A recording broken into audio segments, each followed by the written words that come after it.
पहिला पहिला हामी सानो सानो हुँदाखेरि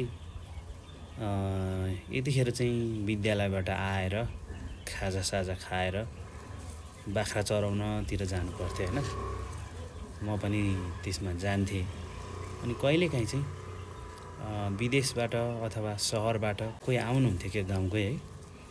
अनि उहाँलाई देख्दा हामीलाई एकदम खुसी लाग्थ्यो, उहाँलाई पनि हामीलाई देख्दा धेरै खुसी लाग्ने रहेछ। अहिले त्यो बेलाको केही दाजुहरू हुनुहुन्छ होइन, बाजे अङ्कलहरू हुनुहुन्छ, उहाँहरूले चाहिँ भन्नुहुन्छ बच्चाहरू बुढाबुढीहरू त्यहाँ बाख्रा चराउनलाई छोडेर चौतारामा त्यो खेल्दै बस्थ्यो नि, त्यो बेलाको पलहरू चाहिँ कति मजा हुन्थ्यो भनेर भन्नुहुन्छ।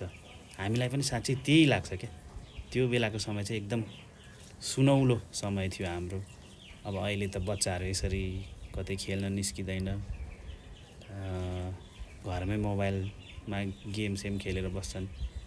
तर हामीले चाहिँ त्यो सुनौलो भन्छ नि दिन समय हामीले चाहिँ एकदम मजाले पार गरेर आयौँ। त्यो समयमा हामी हुन पाउँदा चाहिँ मलाई एकदम खुसी लाग्छ।